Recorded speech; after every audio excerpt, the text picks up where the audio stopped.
Hi again, everybody, and welcome to another telecast of Dartmouth High School varsity football. I'm Jim Thompson, along with Paul Santos. We're tonight Voc-Tech in town to take on the Indians. It's great to have alongside Paul Santos, who does hockey for us here at DCTV, and I just want to give you one little hint on your first football telecast. They play in cleats, not skates. That's right. I'm going to have to make a few adjustments. I mean, it's a little nip in the air tonight. We are in September. Nothing like a hockey rink in January. Yeah, absolutely. Non-conference tonight, Voc-Tech comes into town to take on Dartmouth. Indian defense has been pretty good in the first couple of ball games. I'll tell you, look at the game last week, right? They play against an Attleboro team that put up 55 points the week before against Bishop Feehan. And what happens against the Indians? They can't get on the board at all. I mean, if the Indians can play tight defense like that, it's going to bode well for them tonight. And offensively, they've struggled. They've played a couple of quarterbacks. Chris Martin, last season, 1,400-yard rusher. First game, not so good against Middleborough. Last week, a little bit of a breakout. Yeah, definitely. 75-yard rushing for the senior tailback. So that's going to bode well for the offense. If they get the offense going, the defense plays the way it does, they shouldn't have a problem tonight against Voc. And Dartmouth hasn't played Voc-Tech in, I'd say, about 20 years. They're a division or two lower than Dartmouth. I talked to Coach Allaire before the game, and his team, Paul, is just going to milk the clock, similar to what Middleborough did. They're going to send the quarterback to the sideline. It's going to send him in slowly. They're going to wait till the last second. They don't want to give the Indians too many possessions in this one. So Paul and I will be right back with tonight's opening kickoff in just a moment.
Hi again, everybody. I'm Jim Thompson alongside Paul Santos, and welcome to this telecast of Dartmouth High School football, where tonight the Indians will host the Voc-Tech Bears. Happy to have alongside, what's your name again? Hockey play-by-play announcer Paul Santos. Paul Santos. It's great to have Paul alongside, longtime broadcaster here at DC TV of Dartmouth High School hockey and UMass Dartmouth hockey. No one better, in my opinion, locally than Paul when it comes to hockey and overall sports as well. So it's great to have you alongside. Known you a long time, and look forward to working with you here tonight, Paul. Hey, it's great to be working with you, Jim. You know, I was thinking coming to the game tonight, right? We've both been with DCTV for a long time, but our paths have never actually crossed. We've never actually worked together till tonight. Really looking forward to it. Well, I did a little investigation, and you've done a good job avoiding me. You've told many of my friends that over your dead body would you ever be in the same booth with me, but something happened along the way here. That could only go on for so long. Exactly. Let's take a moment to honor this wonderful country of ours, the Dartmouth High School Marching Band. It's our national anthem.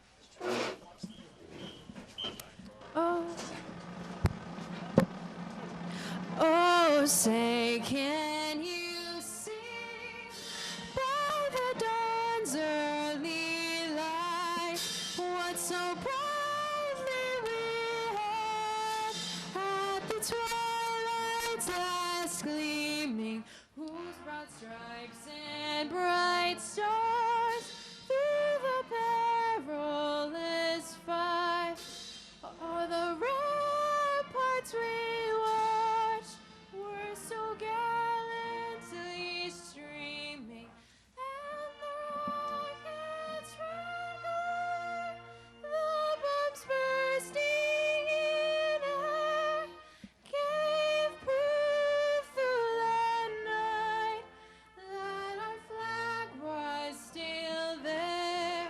Oh, say does that star-spangled banner yet wave o'er the land of the free and the home of the brave? Very well done, as always, by the Dartmouth High School Marching Band. Tonight's game is a non-divisional game. Voc-Tech in town to take on the Indians. Both teams at 1-1. Dartmouth High School, we talked about in the pregame show, Paul. Their defense has been stellar in the first two. Yeah, absolutely. They really bounced back in both games, actually. They had a strong defense, but that really struck me when I saw Attleboro, right? They win a game 55 to 28, something like that, against Bishop Fee, and putting 55 points on the board. And then when they come against Dartmouth, they couldn't score at all. I mean, that tells you something about the Dartmouth defense. Of course, they're well coached. They got a lot of senior leadership on the defense, and they really came out to play against Attleboro, came up with a game plan to keep a high-powered offense like that off the board. I mean, if you're Voc-Tech and you're coming in here tonight and you're looking at that statistic, you got to be thinking, how am I going to move the ball against this team? That's going to be their challenge tonight. And offensively for the Indians, very slow start. They have young guys at the quarterback spot. Cole Jacobson played the entire game last week. A little bit more experience, but they still have a dynamic backfield in Alex Tisdale and Chris Martin. Right, a couple of seniors and real leaders. I mean, they've been on the, of course, Super Bowl championship team of last year, so that's some senior leadership right there. We are underway here at the stadium, and the kick goes into the end zone, and Voc-Tech will have it first and 10. They'll start from their own 20-yard line. Beautiful evening here in Dartmouth, Massachusetts. Game time temperature, 61 degrees under clear skies. Is Coach Ricky White, last year's Super Bowl coach. Indians looking to go back one more time, Paul. It took us 30 years, but we finally did it again right. last year. Yeah, that was a sensational year, and obviously it's something to build on this year. Hey, you always have graduation. You always lose some players, but there's a lot of people on this team that experience that, and that's the kind of experience that a lot of other teams don't have. So, Voc gets the first possession, and they're going to try to take as much time between each call here. There's Coach Allaire talking to him before the ball game. They're just going to try to take the time off the clock, control the football. They don't want to give the Indians too many chances, as Dixon carried and Nate DeMello and Smilak came up with the tackle on the first down carry. Well, nothing fancy there, just what we expected. They're going to try to run the ball, take time off the clock, grind it out, and keep the ball away from that Dartmouth offense. Eden Sylvia gets the call at the quarterback spot for Voc-Tech, out last week with a concussion.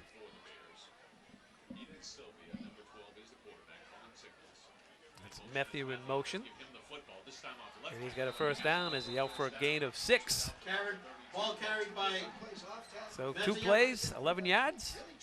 Coach Hilary's got that running game going. Well, a couple of plays from scrimmage, a gain of 5 and a gain of 6, just the way the Voc-Tech Bears grew it up, and that'll get them a first down. You know, they have these guys in the backfield, Alex Dixon, Donovan Hilton, and junior Michael Devlin, and those 3 guys are able to move the ball quite a bit last week in their win against Southeastern, which was 32-0. They basically relied on those 3 guys, 2 seniors and a junior, and if you can get those guys going, that will absolutely help you in the offense tonight. Yeah, they could see in the first 2 plays from scrimmage. The wing tee, it's a new version of the wishbone. Strictly ball control. Talked to Coach Hilaire before the game. They do have a pass and package in, but don't expect probably more than 3 or 4 passes in this game. And just ball control. Milk the clock. Limit the offensive touches for the Indians and just try to keep it close and hope you can pull it out. And when you run that kind of offense, you really have to be mistake-free because you have to put together a long drive, and you can't have a lot of mistakes. You can't be looking at a lot of 3rd and 15s. You really got to keep moving the ball consistently throughout the entire drive. So first and 10 for Voc-Tech.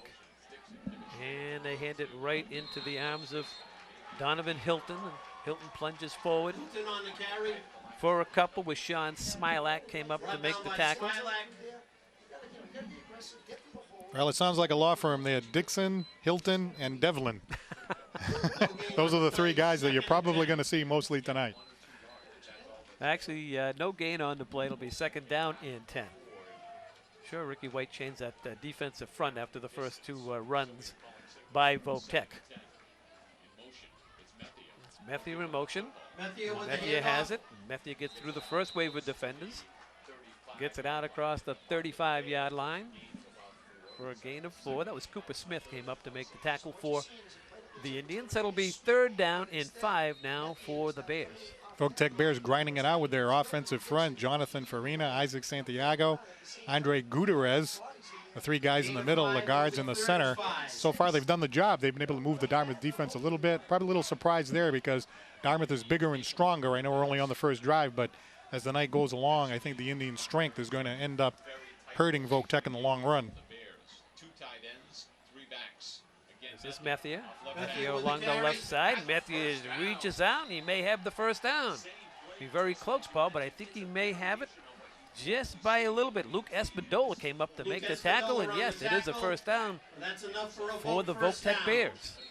Well, it's the second first down of this drive. They run off 5 plays so far on the drive, so they're absolutely following their game plan. Just hand the ball off to those 3 talented running backs, follow the offensive line, try to establish that ground game, and so far it's worked for the Voc-Tech offense. Look on at the Dartmouth High School front line. Now Voc-Tech up at the line of scrimmage. 1st and 10. Football just across the 40-yard line. Just underway here at the stadium. Clock rolling, under 8.5 to play. Give it to the first man through, and that's Donovan Hilton. Hilton's out for a couple where he ran into the linebacker, Nate DeMello. Nate's a solid defender for the Indians. They're going to give him a short gain of 1. It'll be second down and 9. Clock rolling now toward the 8-minute mark. This is what makes this kind of a game plan challenging, right? You get a yard here and a yard there. Eventually you're going to end up with a 3rd and long, and you're going to have to deliver something on a 3rd and long at some point in a sustained drive. Here's Matthew. Matthew looking for room along the left side. Out to about the 44-yard line. That's just a gain of 2. Colin McCabe making the tackle for the Indians. So this is what you're talking about, Paul. Now it'll be 3rd down and 7. They have to get to the Indian 48-yard line to pick up a first. Matt McDonald and Isaac Santiago putting a couple of good blocks there to spring the run into the left, but it wasn't enough. And as Jim said, it's 3rd and long. A big moment in the game here for this Voc-Tech drive early on.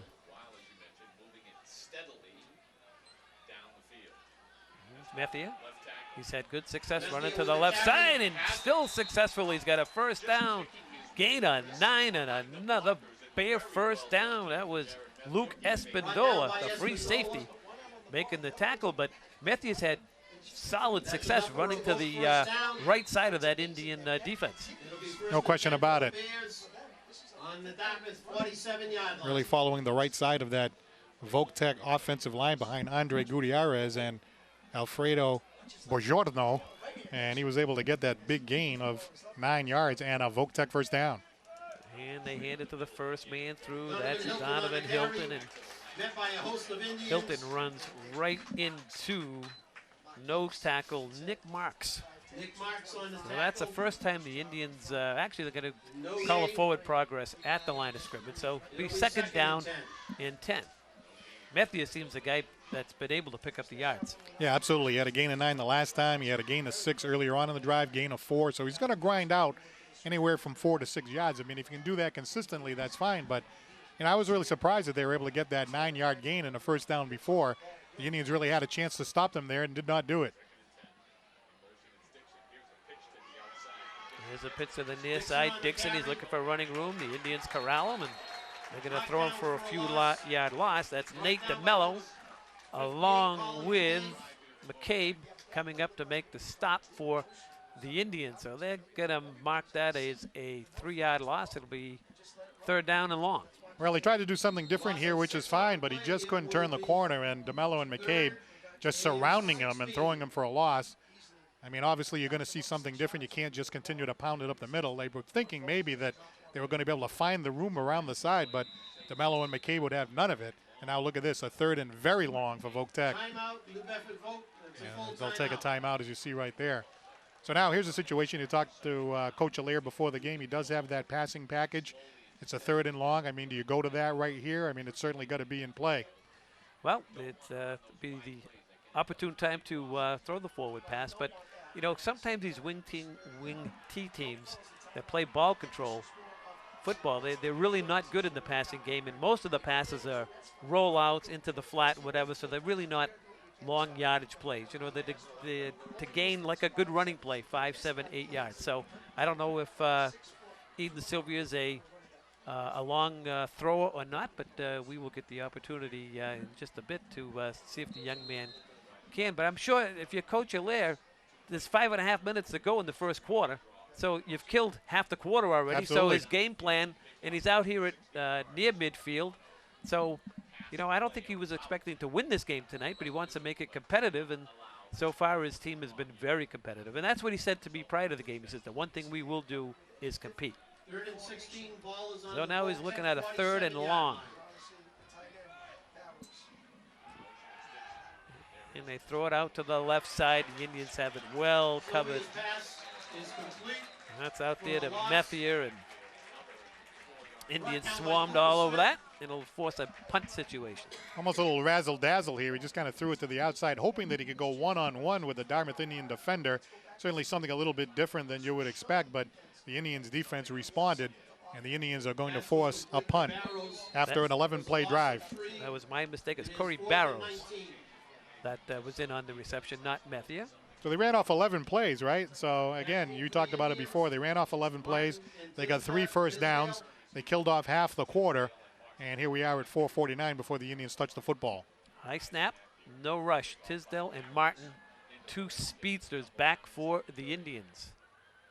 And they're just going to let this ball be down by the Voc-Tech Bears. And now we'll get our first opportunity to look at the Indian offense. They're led by their quarterback, number 11, Cole Jacobson. 26-yard line of the Indians.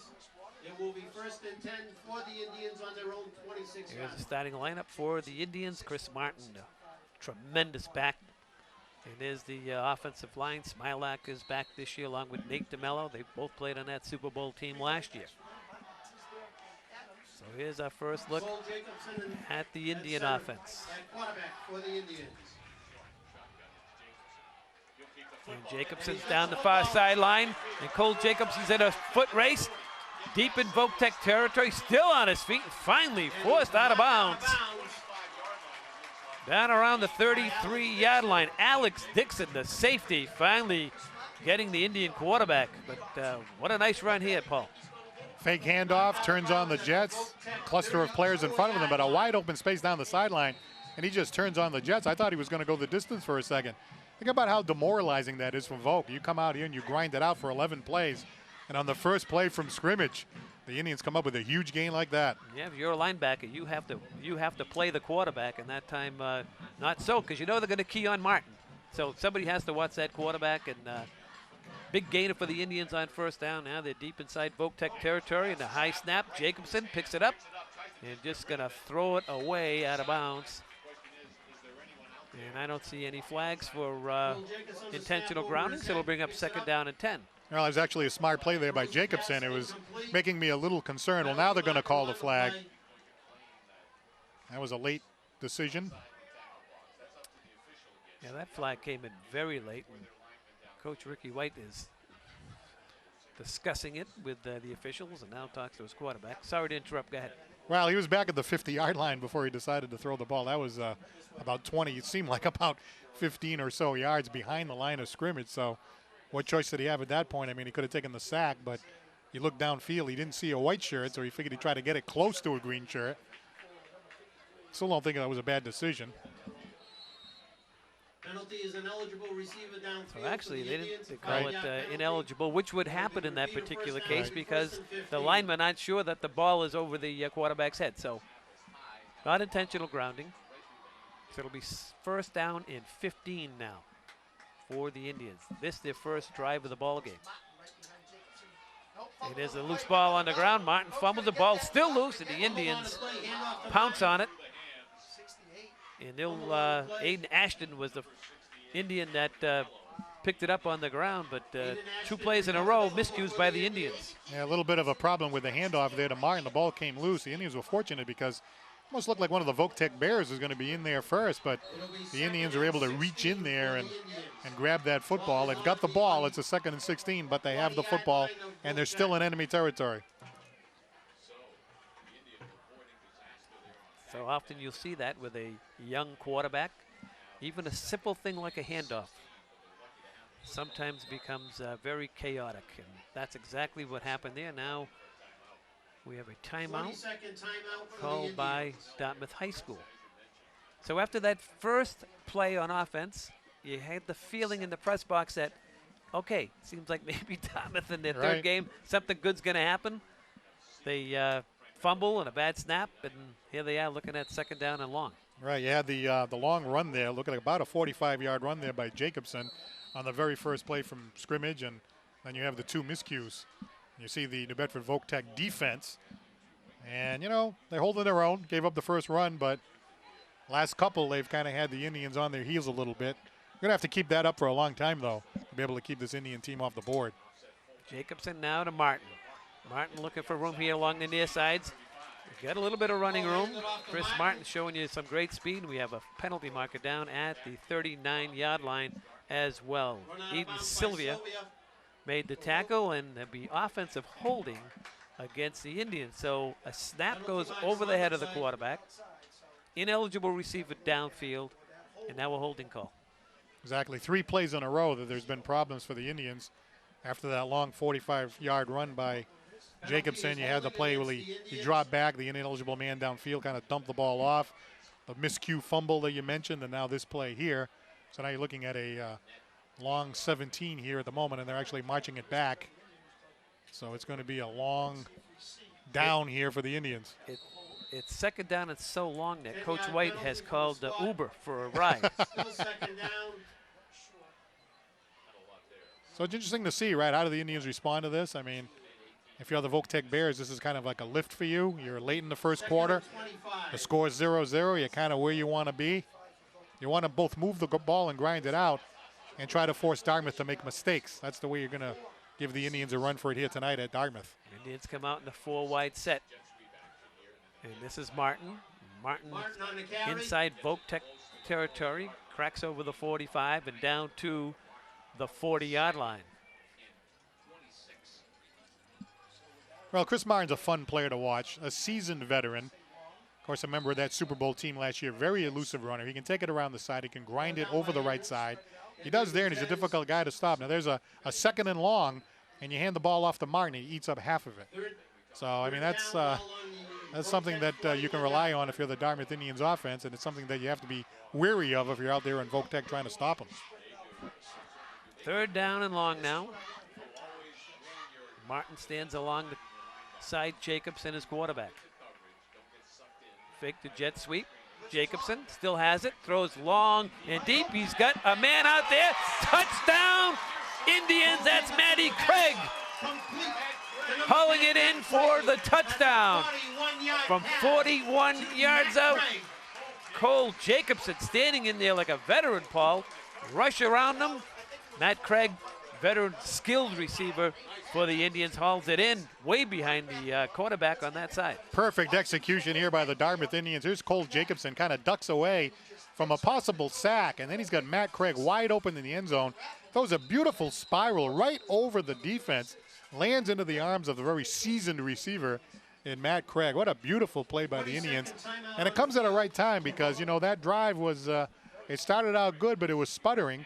And, you know, there was the fumble, and then they recovered, an ineligible man downfield, some broken plays, and then you respond with a 41-yard touchdown pass. I mean, that's quite a shot to give this Voc-Tech defense. What impressed me was the young quarterback, Cole Jacobson, first eluding the blitz on from the left side of the Voc-Tech line and hanging in there and getting rid of that football. So the Indians now look like they were going for two, and now they're going to go into the point after touchdown try. Kyle Sequeira to kick. Sequeira is the kicker. Matt Craig the holder. And the Indians have themselves a 7-0 lead. It wasn't easy, Paul, but they get the first points in the ball game. Yeah, well, in the books, it's a 6-play drive. It took 2 minutes and 2 seconds off the clock, and it was kind of a sandwich. The first play was a great play, a 43-yard run by Jacobson.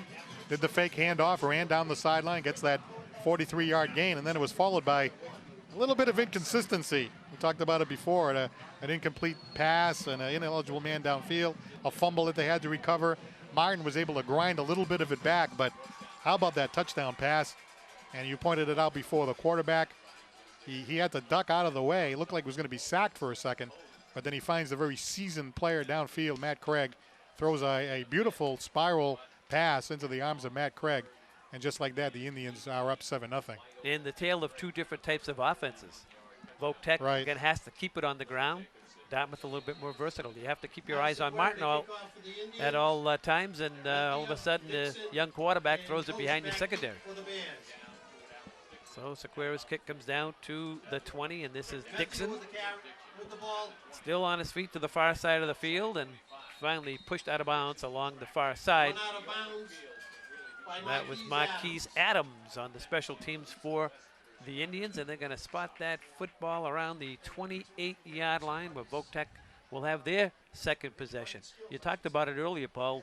On their first possession, Matthew looked really sharp running the football.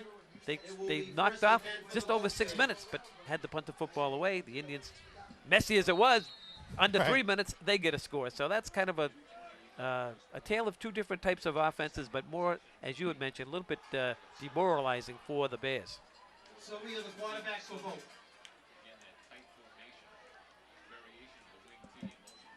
This is Methia. He's had success running to this side. Methia pushes the Powell forward.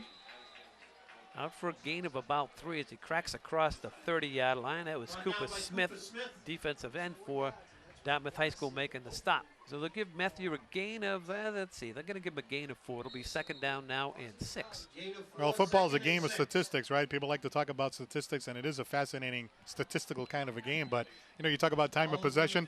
There's a time where time of possession, you can throw that out, right? They had the ball almost 7 minutes, came up empty. Dartmouth has the ball 2 minutes, and they're in the end zone.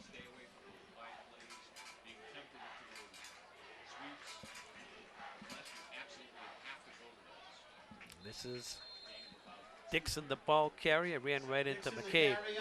Dixon's out just for a short gain. We're going to spot the football right around the 35-yard line.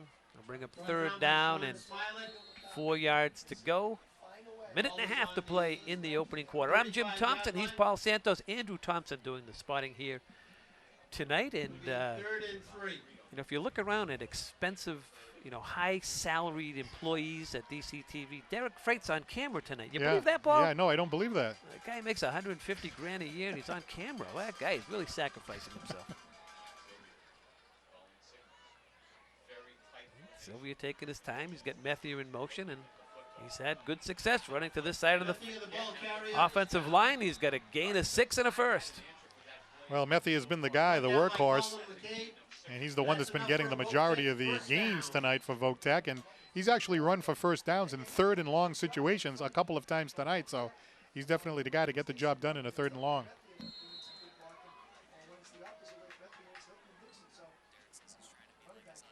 First and 10 on the Voc-Tech 42-yard line. First and 10 for the Voc-Tech Bears.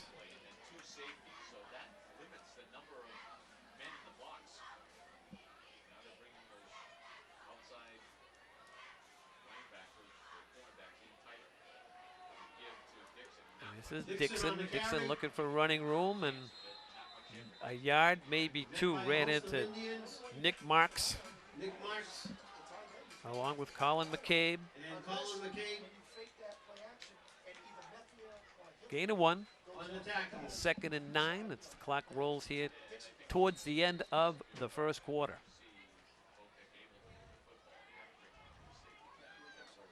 And that'll do it. At the end of 1, our score here at the stadium is Dartmouth High School 7, the Voc-Tech Bears nothing. Well, it's not hockey, it's football, and you've done a pretty good job the first 11 minutes. Well, we're hanging in there. We're hanging in there. We're sitting next to one of the top play-by-play football guys in the area, so that helps, Jim. Is that John Noons, you mean? He's one of the greatest PA announcers. I thank you for the compliment. You know, we don't want to keep rehashing. Yes. But Voc-Tech, they have to play this type of football. Keep it on the ground. Right. They don't. They know they really can't compete with the Indians. So if you're Coach Allaire, you look at the scoreboard and you say, hey, the first 11 minutes, not all that bad. We control the clock. We gave up 1 bad play on defense. We're only trailing 7-0. Stick to the game plan. We're killing the clock. Dartmouth only had 1 possession in the first quarter, even though they scored. If you're coaching, if you're the staff at Voc-Tech, you're saying, hey, stick to the game plan.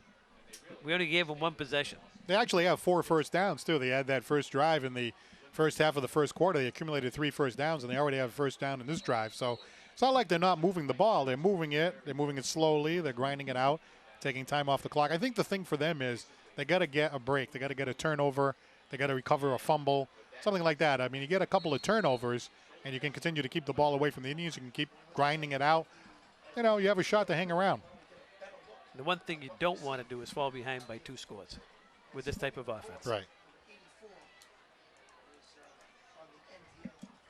Well, Sylvia now on 2nd down and 8 yards to go. And this is the running back, Methia, and Methia ran right into the arms of the linebacker, Jack Sullivan. So no gain, it'll be 3rd down and 8. That was definitely a how do you do by Jack Sullivan. He just manages to make his way through that offensive line, and he put a big hit right there on Methia, and Methia had no place to go. 3rd and 10. So 3rd and long now for Coach Chuck Allaire's Voc-Tech Bears. Chuck's done a great job taking over the coaching duties of Voc-Tech. Very competitive teams since Chuck has been there, and I had the good fortune of coaching with Chuck out at UMass Dartmouth on the Bill Cavanaugh staff, and he was a vital part of a good run out there at UMass Dartmouth on that staff. And we get this play away, and it's going to be a procedure call against Voc-Tech. So that'll mark them back 5. Now they're looking, instead of 3rd and 9, they're looking at 3rd and 14. That's one of the differences, too, in this kind of an offense, right? It's hard to recover from, you know, a 3rd down and 15. If you're the Dartmouth Indians, you can do it. They take a look at Coach Allaire on the New Bedford Voc-Tech sideline. But yeah, if you're the Dartmouth Indians, you're looking at a 2nd and 15, a 3rd and 15. You got a few tools in the toolbox that you can go to, but if you're New Bedford Voc, you don't want to be in a 3rd and long situation like this, because you're forced to either, you're going to go to Methia, maybe you can get 8, 10 out of this, unlikely to get the 15, or you got to go away from what your bread and butter is and go to the pass package. So they pitch it out here quickly to the near side. That's Methia getting out to about the 45-yard line. That was Luke Espindola upending Methia. And it'll bring up a 4th down situation now for the Bears. Again, he goes head over heels on this. Look at this, up and over. he was able to get the ball back to, I don't know, 3 yards beyond the original line of scrimmage, but it's still 4th and long. And the Dartmouth Indians are going to get this second possession as the New Bedford Voc-Tech Bears are forced to punt. So they run off 6 plays. They only got 1 first down that time. And they were only able to run about 3-4 minutes off the clock that time, much less than they did in that first possession in the first quarter. 3 and out go the Bears, and it's a snap to the up man. And the Indians have it well defended. No gain on the play. That was Jack Sullivan. Heads up play by Sullivan in the Indian special teams. And Luke Espindola there as well. So they go for the fake punt. It fails, and the Indians now, Paul, with a 7-0 lead, 1st and 10 inside Bear territory. Well, that was a gutsy play there by Voc-Tech, but you know, when you think about it, why not take that shot, right? If you can control the ball and keep the ball, and if it's successful, then everybody says, hey, that's a great play, but it didn't work, and then now you've got a situation where, you know, it's backfired. You've got the Dartmouth Indians with the ball in your own territory, and the Indians sitting pretty here with their second possession of the night in enemy territory. And here's the quarterback, Jacobson, off the ball fake, and Jacobson twists and turns his way inside the 35-yard line. Safety Alex Dixon getting the Indian quarterback to the ground. But this is the second time I've seen Jacobson, and like in anything else in life, that is a first down run by the Indian quarterback. Experience counts. And you can see he seems much more comfortable even on a play like this. Yeah, he was able to take it around the side, got a little bit of speed, and he was able to gain 15 yards on that play. I mean, he had a run earlier in the night that was about 40 yards. So we've seen that a couple of times. I mean, if you can have a quarterback that runs like that, and you know the Voc-Tech defense, and you know he can throw the ball, he's already proven that. You got Martin and Tisdale running the ball. I mean, this is an offense that hasn't really got in gear yet, but you can see where it's headed. I think the Indians' offense is going to get stronger as the year goes along. And they got outstanding wideouts as well. Matty Craig and Jack Sullivan. Craig is an outstanding athlete, very good basketball player as well. Fun to watch. Most certainly. 1st and 10 Indians. 1st and 10 for the Indians.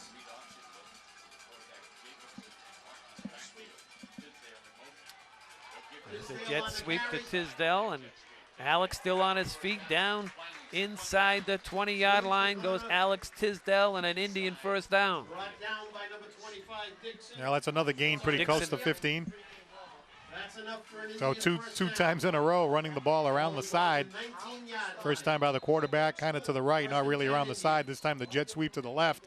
They've got that New Bedford Voc defense all over the place, on their heels right now in the second quarter.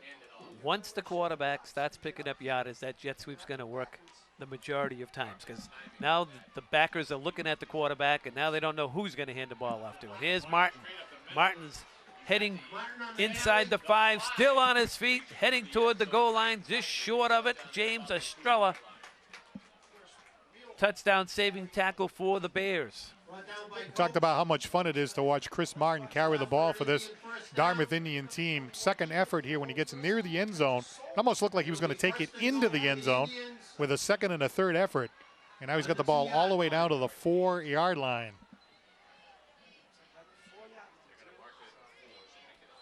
First and goal from just inside the 5. Martin. And Martin is down and in for the touchdown from 4 yards out. Chris Martin. Well, Martin doing what he does best. Gets the ball on the inside run, makes no mistake. Follows his offensive line into the end zone. The offensive line opening up a nice hole. Sean Smilak, the center, Nick Marks. Aiden Ashton opening up a hole, and he doesn't need much. He sees a little hole, and he's gone. Puts his head down, barrels into the end zone. And for the second time tonight, the Dartmouth Indians are in the end zone. Only took 4 plays that time. Sequeira in. Matty Craig to hold. Operation looks good. The Indians have themselves a 14-0 lead, and a late flag comes in after the converted point after touchdown. So basically he had 4 plays that time. Jim Jacobson with his long run from the quarterback position. Tisdale with his long run for a first down. Chris Martin with his run for a first down, and then Martin barreling it in from the 4-yard line. But you pointed it out, once the quarterback starts running the ball, how much room does that give guys like Chris Martin and Tisdale, who are so seasoned at their positions? And they are two outstanding athletes, Martin and Tisdale. They have great speed. You know, a lot of these high school teams are seeing it here tonight. You see this kid Methia, he's a nice back, but he doesn't have the speed that a guy like Martin does, or Tisdale. So now we have a young quarterback, and I'm sure Ricky, every week they'll put a little bit more of a package in for the quarterback. Every game you add a little bit, and as the season progresses, you know, they play in a 3-team league, so this is the type of stuff now. Win or lose, this game means nothing for Dartmouth High, really. You're playing a division or two lower, so with a win it's nothing. A win for Voc-Tech, it's big for them, but really doesn't affect Dartmouth High at all. So as the young quarterback progresses during the season and picks up more of the offense, you know, come the last 4 or 5 games of the season, I think Dartmouth's going to be very tough, as you just said, on the offensive side of the ball. Cole Jacobson is a junior at 6'1", 165 pounds, looking more and more comfortable as the weeks go by. So as you said, learning more plays, but the comfort level of being out there week after week, that's really helping him at that quarterback position. And he's got some great senior leadership around him, which is a help too. I mean, if you can throw the ball to a Matt Craig, or you can hand the ball off to a Chris Martin, those are nice tools to have around you. Well, you can see where the Indians are kicking off from. There was a penalty against the Bears after the converted point after touchdown. So Sequeira going to kick off from the 45. And he launches it high, end over end, into the end zone. The ball is loose, and Voc-Tech pounces on it. That'll be a touchback. So this is like the NFL. The ball goes into the end zone, and you don't see many running backs in the NFL anymore. Well, we had a young fella here not too long ago by the name of Jordan Todman, perhaps the greatest high school football player I've ever seen. And I had the great privilege of calling most of his high school career. And in the pros, you know, you thought that perhaps he could be a return man, but as you stated, that that doesn't happen anymore. These NFL kickers, they kick them into the bleachers, so you really don't need a return man back there. So tough for guys like that. You know, 10 to 15 years ago, you know, kickers weren't kicking them that far. And if you were observing, and I know you were, you saw him in the Pittsburgh game, right? He was up front there, but the ball went past him and past the deep guy. But he was out there. And, of course, we wish him well. It's a lot of fun when you have a local guy that makes it to that level. We're all rooting for him all the time. Here's Methie, and he runs right into Matty Craig after about a 3-yard gain. Artie Lynch, who was a tight end for, we have a flag on the play as well, was a tight end on that team. I believe he's with Denver now, playing on the practice squad. Well, that was a team that was loaded with talent. Sean Sylvia on that team, on and on you go. I mean, that was a tremendous team. The only problem is in that Super Bowl, the coldest day ever. Yeah, it was mighty cold. Right. I think we were in like 3 or 4 degrees, something like that. So the penalty is a face mask, defensive penalty call against the Indians. That'll bring the football out to the Bear 38-yard line. 1st and 10. Trailing 14-0. Clock rolling, under 7.5 minutes to play in the first half. I'm Jim Thompson alongside Paul Santos. Andrew Thompson doing the spotting here tonight. And John, the good Dr. Nunes, on the public address. And they're going to throw it. They get the big tight end. That's Barrows, and Barrows is out for a gain of about 16 and a first down.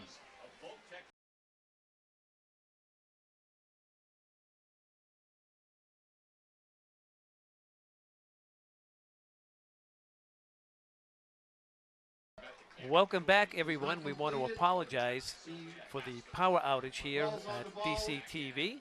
We just looked at a 4th down and 7 for Voc-Tech that ended up in a loss, and the Indians will take possession right around midfield. So, Paul, I don't know what happened, but the New Bedford cable remained on, but someone pulled the plug on us. You never know what kind of pranks are going on around here. It was kind of strange there. The lights were still on. But no one was home. 1st and 10 Indians. Just in time for the Indians to get the ball back. Here's Martin along the left side. Chris, this outstanding runner that he is, picks up a gain of 8. Well, we talked about it before. Chris Martin, senior leadership. Does so many things well. A lot of fun to watch. Almost unstoppable as he takes the ball up the middle for a gain of 8. Tackle, a gain of 8. It'll be second and Voc-Tech Bears have to find a way to stop him, gain of 7. or else the Indians are going to be racking up a lot of points tonight. So Voc-Tech twice in the first half has gone for it on 4th down, and both times have come up empty and given the Indians outstanding field position. This is Tisdale off the jet sweep. Alex looking for running room, looks to cut it inside. It gets down to about the 35-yard line. That's enough for a first down. There's also a flag down on the surface as well. Coach Ricky White looking out at the officials. Initial call is holding against the Indians. So that's going to negate the first down pickup by the Indians, and will march them back as the referees have called a holding call against the Indians. And the referee is marching that football back, and he's going to drop it right there Ball comes back to at the 47-yard line. The Indians haven't made too many mistakes. They've had a couple of sloppy plays here and there, but for the most part, they've been able to make it up very, very easily. So instead of 1st and 10, 2nd down and 8. Matt Craig to the top of your screen. The touchdown maker in the first quarter. Ball fake, throw over the middle, and it's complete. And a first down. Catching that football for the Indians was Liam Caulfield. Liam Caulfield on the catch from. Well, we talked before about the quarterback, how he's getting more comfortable out there. Look at this spiral over the middle, on the numbers, to Liam Caulfield, right down the middle, in the middle of the Voc-Tech coverage. No problem at all, wide open. But the quarterback able to put the ball right there on the numbers. And a beautiful execution by the Indian offense there for the first down. This is Marquis, no, actually Martin, the ball carrier. Brought down by Methia. There was such a hole there that the leading blocker, Marquis Adams, he had a big hole there, but unfortunately didn't have the ball. Martin was right on his tail. McCoy makes the tackle for Voc-Tech. 2nd down and 7 now for Cole Jacobson in the Indian offense. Just over 3 minutes to play in the half. Talked about Jacobson before. How comfortable did he look on that last pass? I mean, that was a beautifully executed pass. He looked like a seasoned veteran on that one. Very smooth.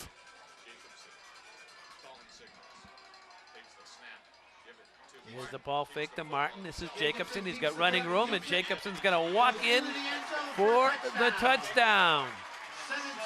A 17-yard carry for the young Indian quarterback. And you just mentioned how cool and collected he looks. We'll look on at the replay, but every game he's getting more experience, Paul. And look at this, the fake handoff to Martin, who's been damaging the Voc-Tech defense all day.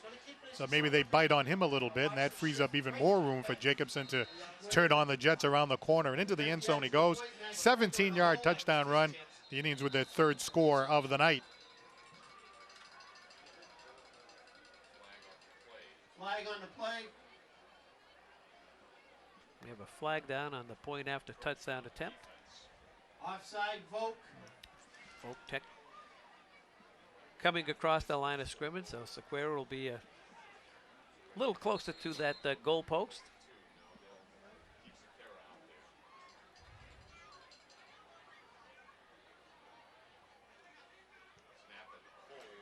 And the Indians have themselves a 3-touchdown lead. And we're going to look at this TD now. This is going to pretend it's Paul Santos. Now, here we go. Not one hand is going to be laid on. But look at this. Paul, he's running. Let's see. He could have. You could have waltzed in. It wasn't the person that touched you. I don't know about that, but yeah, that was you fake the handoff to Martin, right? I mean that means something, right? You fake handoff to Martin, that means something, right? So all of a sudden you get a little room, you go around the side, right into the end zone for a touchdown. How about Kyle Sequeira, right? There are a lot of teams that don't have the ability to kick extra points like that. A 32-yard field goal in the game against Attleboro in the last game. You get into a playoff situation, you get into a close game. Games are won and lost by the fact that you have a field goal kicker and maybe the other team doesn't. Kyle Sequeira was a soccer player playing football for the first time, and he's coming in there kicking those extra points very, very easily, very, very comfortably. Well, he hits a grounder to one of the up men, and he tries to advance it a couple yards. That was Orgilio Soares with the pickup and return for the Bears with just over 2.5 minutes to play in the second quarter. Voc-Tech trailing the Indians by 21. So we got a 40-yard touchdown pass to Matt Craig for the Indians' first score. We have a Chris Martin touchdown run, and we have a Cole Jacobson 17-yard touchdown run. So a lot of different players getting in on the act, and the Indians really exploding on offense tonight against this Voc-Tech Bear team, using a lot of different weapons in the process. And this type of offense, trailing by 3 touchdowns, is very difficult. As Methia, who had an outstanding first quarter, the Indians' defense playing much better here in the second. Sort of a modified wing T look. Well, Jared Methia has certainly been a bright spot for the Voc-Tech offense. He's a junior at 5'11", 215 pounds, and he's carried the ball quite well for the Voc-Tech offense. There's been a couple times where they were in a situation where they needed 6 or 7 yards, and he's been able to get the 6 or 7 yards, at least on a number of occasions. But to be able to sustain it against what is a very strong Dartmouth defense, that's been the issue tonight for the Bears. It's Key in motion. He takes the pitch, looking for room along the far sideline. Scampers past the first tackler and stretches out close to the first down marker. Colin McCabe there for the Indians to make the tackle. Let's see if he's had enough for the first. It's going to be very close. I don't see them moving the chain across the far sideline. Now one of the officials is going to go over and take a peek. Spot that football right there. Let's see what we got. First down. And that's just enough for a Voc-Tech first down.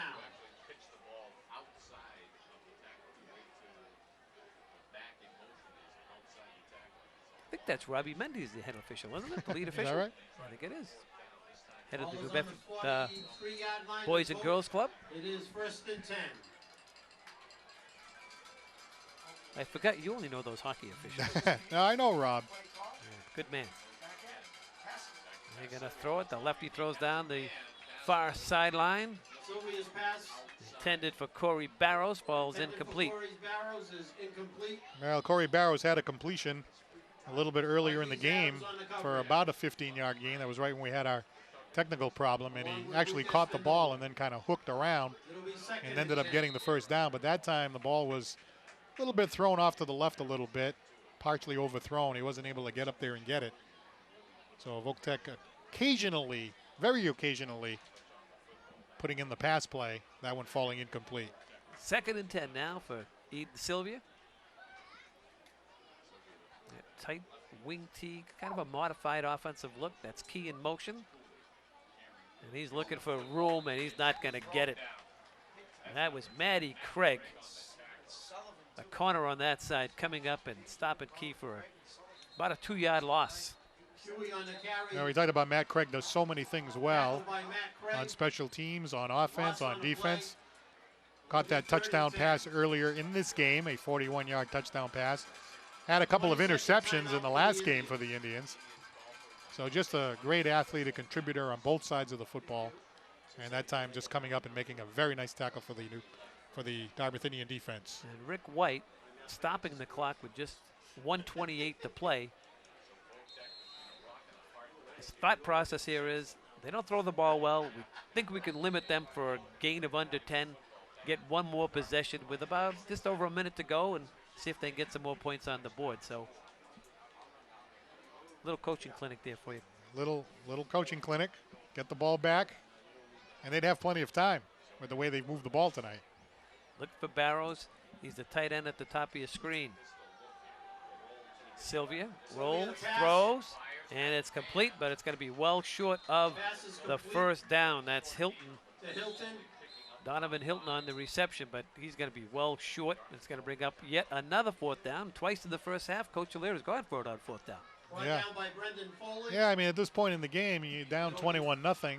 I mean, the thought process might be you really don't have a lot to lose. You could possibly give the Indians the ball. They're taking another timeout.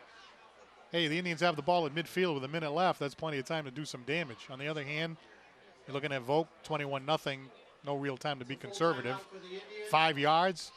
Hey, if you can get the first down, Then you got a minute to play with in the latter stages of this first half. So I don't think you have a lot to lose by going forward at this point. We look on at the Voc-Tech sideline. Chuck Allaire now over to the Dartmouth side of the field. Ricky White there at the bottom of your screen. I think you said this was a beautiful night for football. It You is. did say that. I did. It's a cliche type thing, but absolutely on the money. We're at, what, about 61, 62? We have that little fall feel kind We of creeping did. in. Just because we had these 80-degree September days, right? Are you going apple picking? 85. Are you going to the apple orchard this weekend? Oh, I can tell you a few stories about Oh, the apple orchard. Actually, Doc Noon says 57 degrees here. Yeah? Well, he says that's in New Bedford, but we live in Dartmouth. It's always a few degrees warmer. As Voc-Tech came out in the regular offense there, and yet another timeout on the field. So that's 3 consecutive timeouts. Voc-Tech wanted to get a look at how the Indians would respond to that. Coach Allaire got the look, and now he's going to make a decision on whether he's going to That is the last timeout. go for it here on 4th down. He's out of timeouts as well, and it must be fun for young Chuck Allaire. Went to school with my son Andrew at Westfield State, and when I was assisting over there back in the 1800s over at UMass Dartmouth, I was on the staff with Chuck Allaire and Bill Kavanaugh, and little Bill Kavanaugh, who's now the head coach at Bentley. My son, the Westfield graduate, he's working in the area, and it's nice to see Chuck Allaire. All those kids were like ball boys running around and having a great time, and we'd take them on the road with us, and all those kids grew up together. And Andrew and young Bill Kavanaugh, they were ball boys here for the Indians Right. way back when as Well, well. I think I told you something you didn't know. Chuck Allaire, one of his kids played hockey, and he actually coached at Headland youth hockey. And, you know, hey, coaching is coaching, right? So Exactly. he was very good at that too. So they go for it on 4th down. This is key. He's getting Roman. He's got the first down. Picked up 6 on the run, and more importantly, they possess the football. Well, it's easy to say that was the right decision after it happens, but, you know, really, right? What was your choice? Give the ball back to the Indians or take a chance to keep the ball? And this is a nice run right here by Cameron Curry. Is that how you say that? I'm going with Key. All right. Definitely the right call from the Voc-Tech point of view. 1st and 10 Bears. Sylvia throws incomplete, intended for Corey Barrows, and that was the linebacker Nate DeMello getting in the way of that play. Incomplete. 2nd down and 10. Clock is stopped here at the stadium. It'll be 2nd and 10. Now, you know, Jim McGonigal was with us for just about a decade. And our tradition after every game is to go to phase. So now that you're new at this, you're going to have to make a decision on whether you go for a pizza after the game, which is a DCTV tradition. So you don't have to, but Yeah, that it's, sounds fine. you know. And the good thing is you have to pay for it too. I gotcha. 2nd and 10 for the Bears. Sylvia throws it far side's got a man out there, and Matty Craig's defends him well and finally get him out of bounds. Craig along with Nate DeMello. Nate DeMello and Matt Craig. Not enough for the first. That's big Corey Barrows on the reception. 3rd down, we'll call it 3 yards to go for the Bears. Clock No, they've stopped actually at 38 seconds. Thrown the ball 4 times in this drive. First one incomplete. Second one complete to Hilton. Another one to Barrows. So they're trying to use that here in the closing seconds of the first half. They got a lot of yards to cover. They're going to get into the end zone before halftime.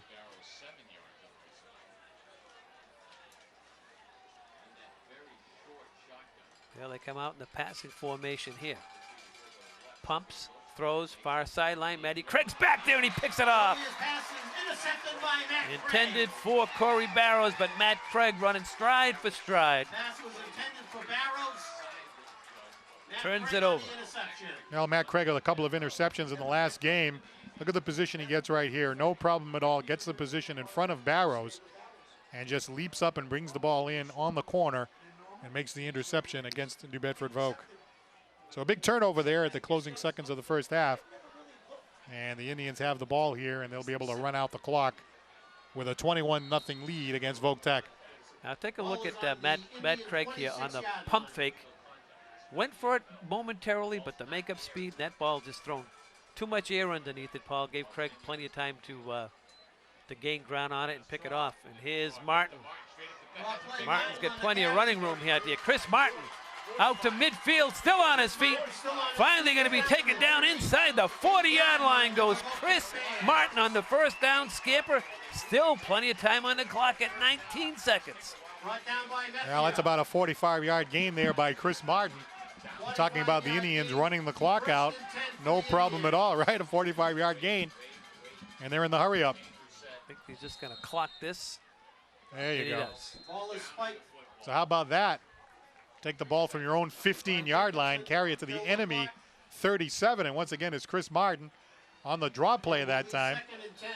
And he just turns on the jets. He's in midfield. He's cutting back and forth, juke steps left and right. A lot of experience on that back. And he's past the 40-yard line to the enemy 39. And a gain of about 45 yards for the Indians. And 15 seconds now. Make that 16 left in the half. Don't count out the Indians to get on the board again. 4 wides for Dartmouth. Craig to the bottom of your screen. You're going to throw it over the middle, and it's deflected and knocked down. In the secondary, that's Dixon. Alex Tisdale was the intended receiver. Well, that one might have been forced a little bit, but I still like the way Jacobson looks in the pocket. Very poised out there for the young quarterback. He's a junior. First time starting this year. And he dropped back through a nice tight spiral. A lot of traffic out there, but no harm. 3rd down and 10. Man coverage, the bottom of your screen on Craig. Jacobson looks that way, throws long and deep. Craig's back there, and so are a couple of Voc defenders as well. It falls incomplete. Still one more opportunity for the Indians. 5 seconds to go in the half. Well, there's a nothing to lose situation right there. Why not throw it down there, right? Marquise Adams was down there as well. Certainly has no problem delivering the ball a great distance. I mean, that was a nice tight spiral down the sideline. I mean, it was in traffic, but let's say there's an interception there. So what? Last play of the half. And Chris Martin, the ball carry. Voc-Tech defended it well, and that'll do it here from the stadium. We've played 22 minutes. The Indians have the lead at 21 to nothing. Stay tuned for the award-winning Dartmouth High School Marching Band. I want you to get out of your seats, off the couch. I want you to do a few stretches, a couple jumping jacks. Go get some popcorn and enjoy one of the most outstanding high school bands.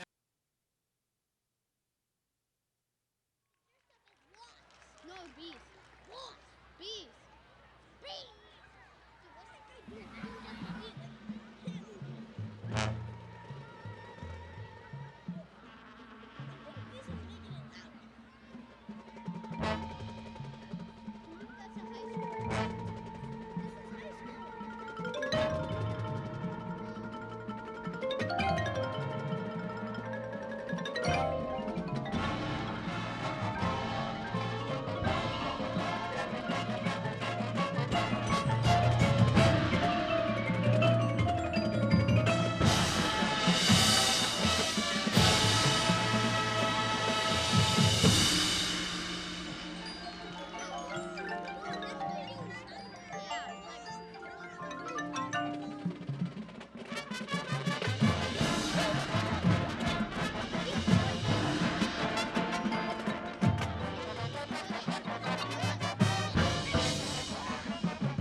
Ladies and gentlemen, the Dartmouth High School Indian Marching Band.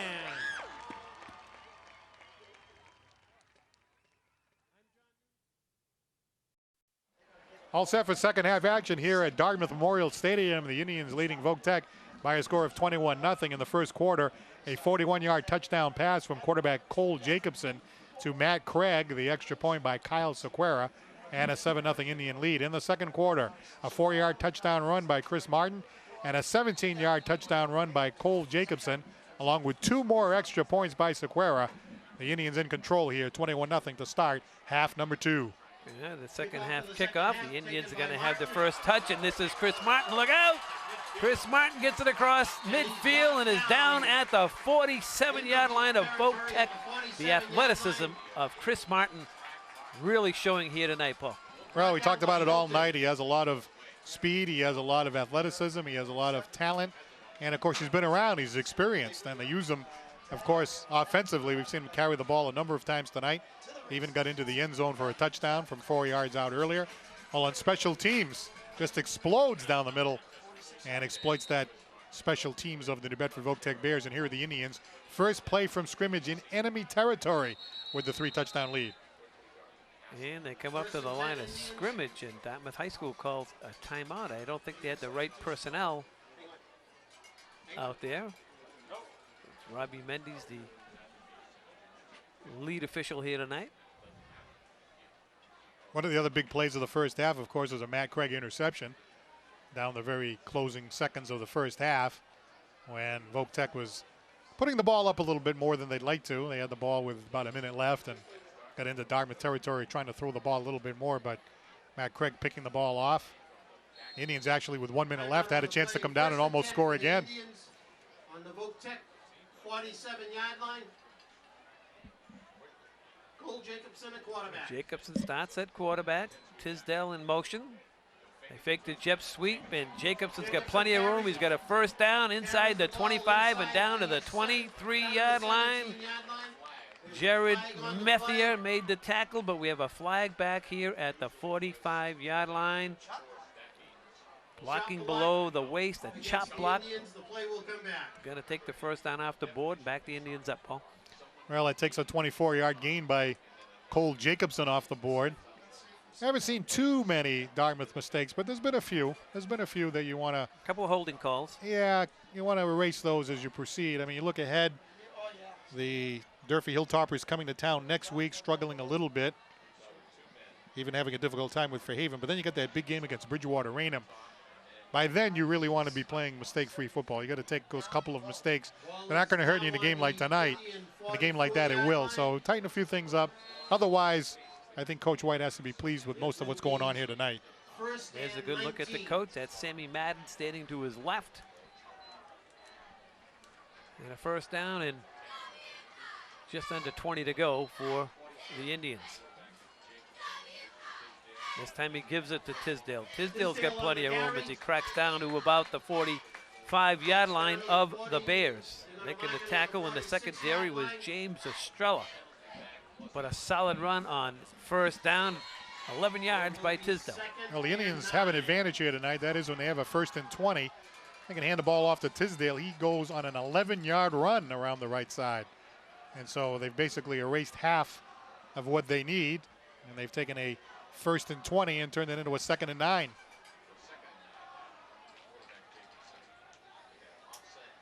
This is Martin.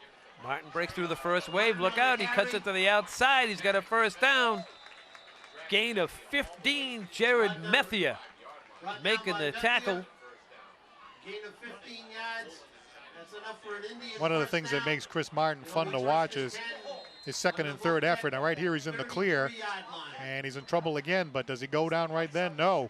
2-3 more yards before 3 defenders have to bring him down.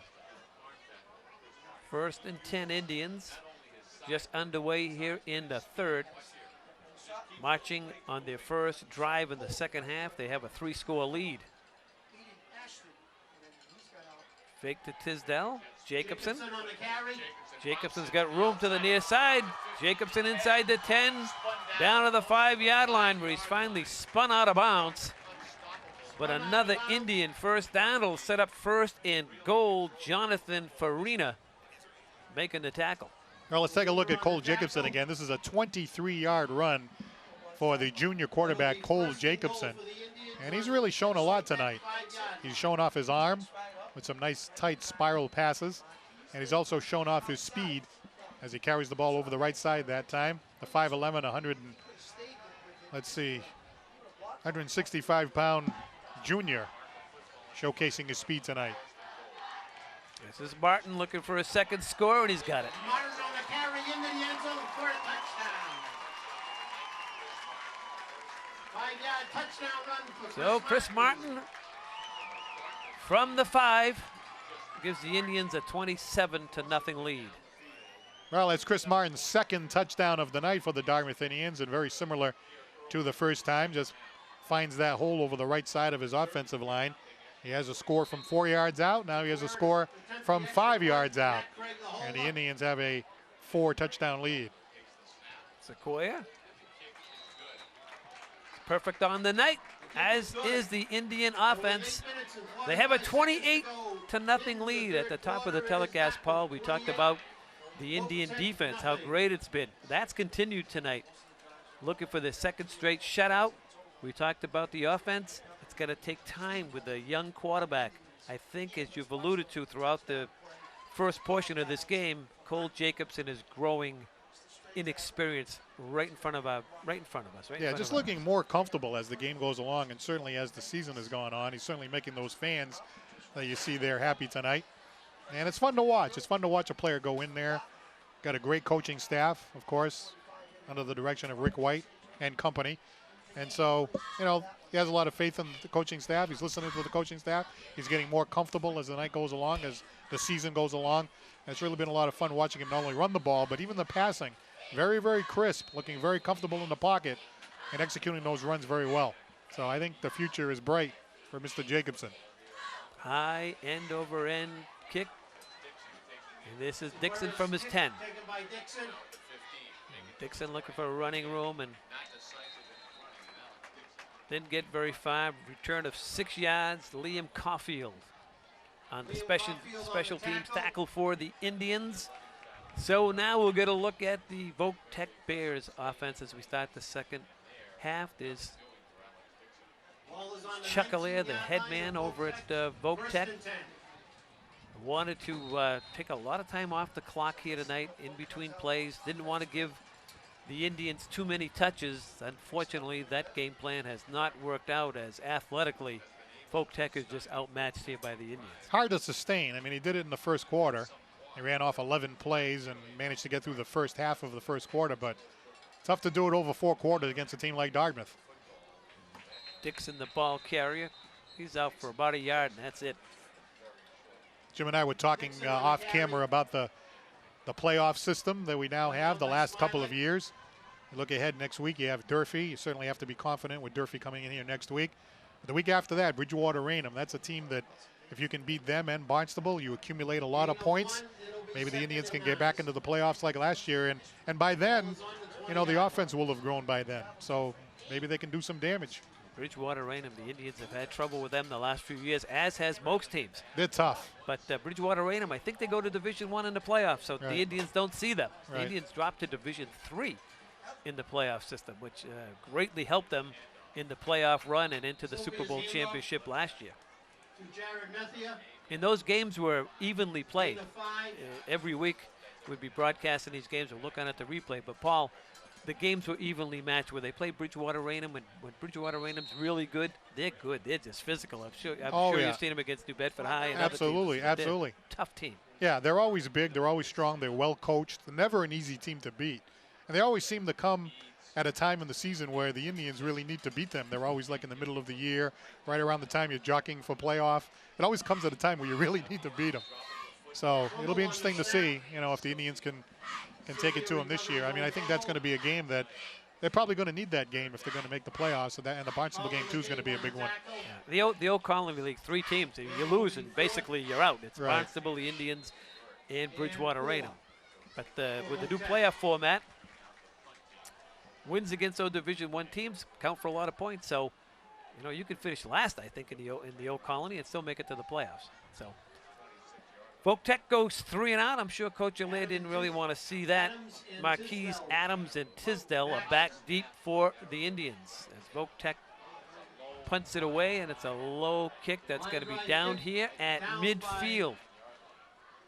The Indians, for the most part in this game, Paul, have had pretty good field position to start their drives. Yeah, absolutely. Most of the time they've been able to pin Voc-Tech deep, and then, you know, in high school football, you know, you're punting from your own 10-yard line.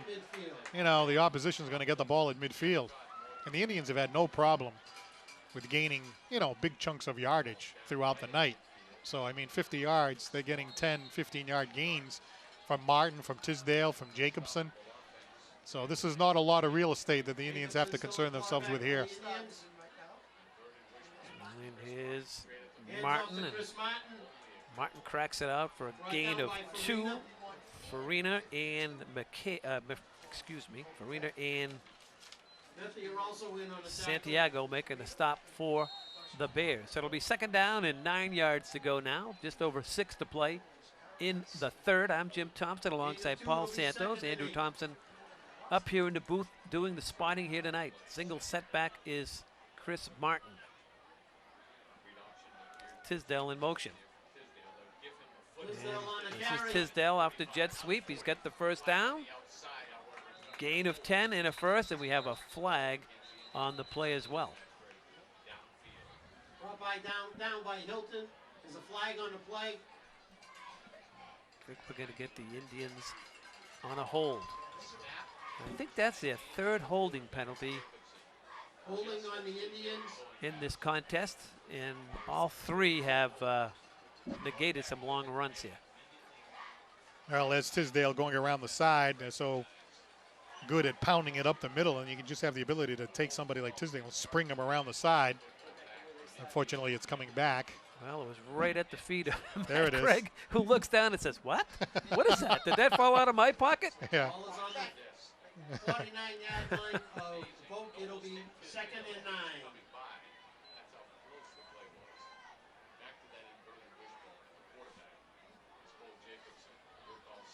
Voc-Tech jamming the line of scrimmage. Here's Martin to the near side. Chris has got running room. Look out. Martin's still on his feet. Martin's going to go in for the touchdown. Chris Martin. 49-yard scamper by Martin. And we have a flag down at the 5-yard line. So this may be coming back, and it is. And you see this a lot in high school football. And it drives coaches crazy.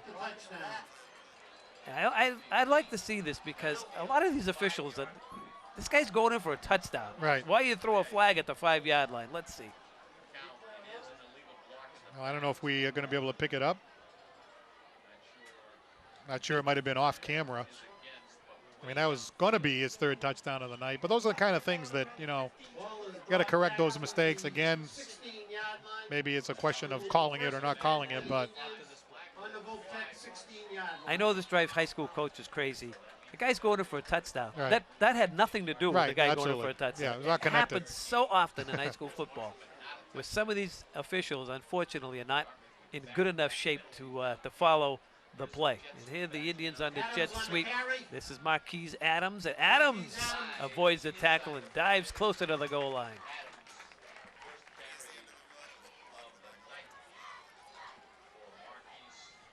let's take a look at it here. Down to the 4-yard line. Oh, right there. It will be Right 1st there, and what? goal for The guy's at the That's it. that guy is 15 had nothing yards to do. away. Nothing to do with it. Had nothing to do with the play. I just think I'll throw a flag because I'm on the field.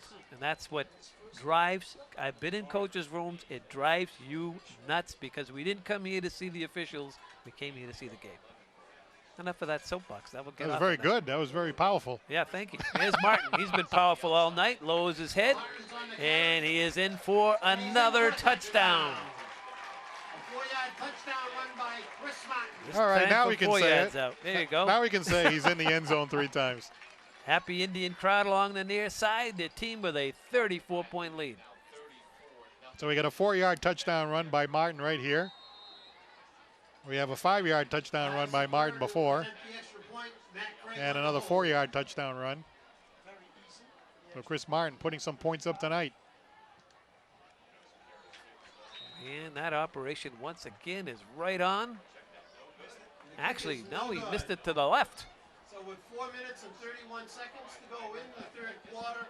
So the Indians with 4.5 to play in the third. It's a runaway, 34-0. So Sequeira, 4 out of 5, playing football for the first time on the soccer team. Decides he's going to come out and play football. They make him into a extra point field goal kicker. He's got 4 out of 5 tonight. Kicked a 32-yard field goal in a previous game. So another nice little weapon that you can have in the arsenal, being able to kick field goals and extra points. And he's done it for the most part, except for that last one tonight. Now you've been around a long time. You've been watching these games a long time. The new format. I got to tell you, I was watching at home, following the game, listening to them on the radio. I mean, I thought it was exciting that you could have every single game from week 7 to week 10 be that meaningful. Playing undefeated teams, the next week is an undefeated team, the next week is an undefeated team. I mean, it was like one Super Bowl after another. Yes, and that's exactly what it felt like. You had to win to keep playing. Voc-Tech now on the return. And they got a little action running here. This is Dixon, and he's out across the 40 to the 41. Well, Voc-Tech will have it, 1st and 10. Well, Alex Dixon, he's one of the big three in that New Bedford Voc-Tech backfield, and he's operating here on special teams. Look at all the moves. Just a very elusive runner. Cuts left, cuts right, juke steps all over the place. Gets in the open, but eventually brought down there by... You try it. Matt Staliga? There you go. All right, that was a cake. That was cake. There's the fans. That's the other side, right? I think that's the other side. It is. The long second half over there. You're used to the Hetland Arena here. This is the outdoor stadium. We're not indoors. I want you to know we're outdoors. They're outside. Yeah. Direct snap to Hilton. This is Hilton off the direct snap, and he advances it out to the 44-yard line. Minimal gain. Approaching the 4-minute mark here at the stadium. Got a gain of 4. It will be 2nd and 6. A lot of Indian reserves in there defensively. So you got 3 touchdowns running by Chris Martin. You have a Cole Jacobson running touchdown, and you have a beautiful pass to one Mr. Matt Craig for the other score. So 5 touchdowns for the Indians tonight.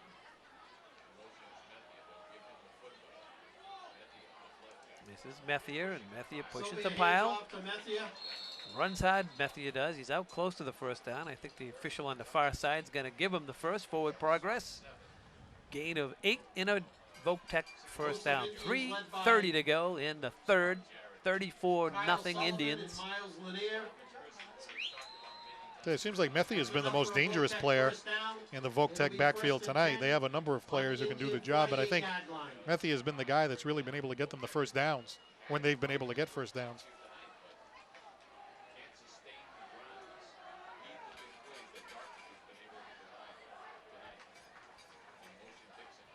This is Dixon. Dixon's got a little hole, bounces it out to the outside. Dixon still on his feet. Down in Indian territory, down around the 20-yard line. Austin Medeiros, second teamer in there for the Indians, making the defensive play. Hey, very nice job here by Dixon. This is a 32-yard run by this Voc-Tech offense. Gets into traffic, but then makes that little move to the right there. And that enabled him to turn on the Jets down the sideline. 32-yard gain for the Bears inside the 20-yard line. And one of their bigger gains of the night. They're in the red zone. That they are. It looks like a lot of the JV kids in there for Dartmouth High School as well. This is Methia, and Methia spins his way out for gain of 3. Ricky White keeps 7 guys in, as he should with a big lead. I'm sure part of the staff is saying we want another shutout, but I think Rick says, you know, we don't need to shut out. Let's get some kids the experience, and let's be sportsmanlike in this situation. Somebody like you, Paul, would be getting a starting defense out there wanting that shutout. I know, you're a defensive coordinator. This is Dixon. Dixon on the carry.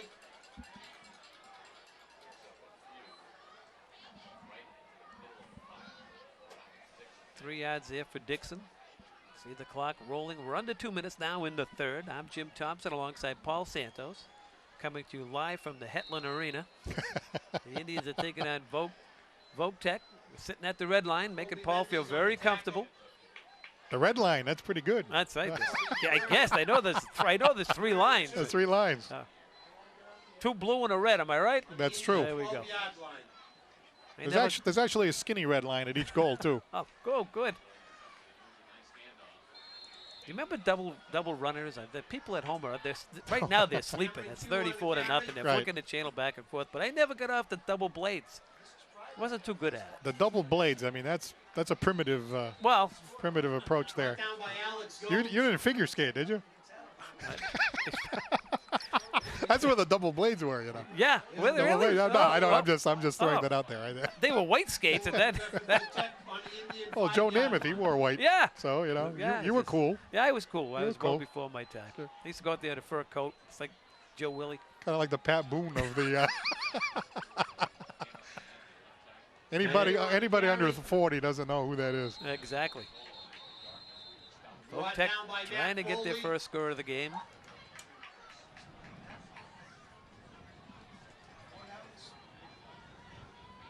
Clock continues to Liam roll. Caulfield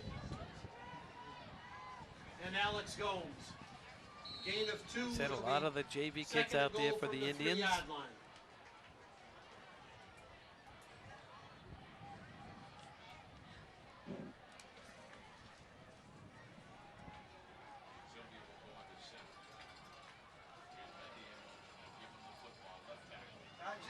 And there's a touchdown for the Bears, their first score of the night. That's Methia. Methia on the carry. Well deserved. He's a tough kid. 2-yard touchdown run for Methia. Let's take a look at it again. Methia has been the guy that's really been kind of like the go-to guy. He just takes a leap over his offensive line over the left side, gets some momentum, leaps in the air, finds that hole, and he puts his team on the board for the first time tonight with only 3 seconds left here in the third quarter. Sean Thatcher in to attempt a point after touchdown. Sean Thatcher to attempt the extra point. Sidewinder gets it up, and he it's knocks good. it through. And with 3 seconds left in the third quarter, So with just the score 3 seconds to go in the third, the Bears get their first touchdown and point after, and they now trail 34-7 as Sam Madden gets the Dartmouth special teams ready to go, and I'm sure there's going to be a lot of JV kids in on that as well. Sam was an outstanding athlete here at Dartmouth High School. Yeah, it's a great opportunity to get some of those younger players in there. I mean, a 34-7 game. There's really no reason not to do that. It's not only good for, you know, team morale, be able to have players, like if it's an injury, you got to have some experience in there. Also building for next year, for the future. I mean, it's good on many different levels to see that happen at this point in the game. Now we got Durfee coming in here next week at the stadium, followed by Bridgewater Raynham, 3 home games in a row here at Dartmouth. And that Durfee team, Jim, you know, they just can't seem to get things going over there. Such a big school, so many people to choose from, and I mean, they have different coaches, and as we look at the fans here tonight, they just can't seem to get it going at Durfee. No, it's been several years, Paul. It just I mean, I don't know. Fairhaven was beating them tonight as of this moment of taping.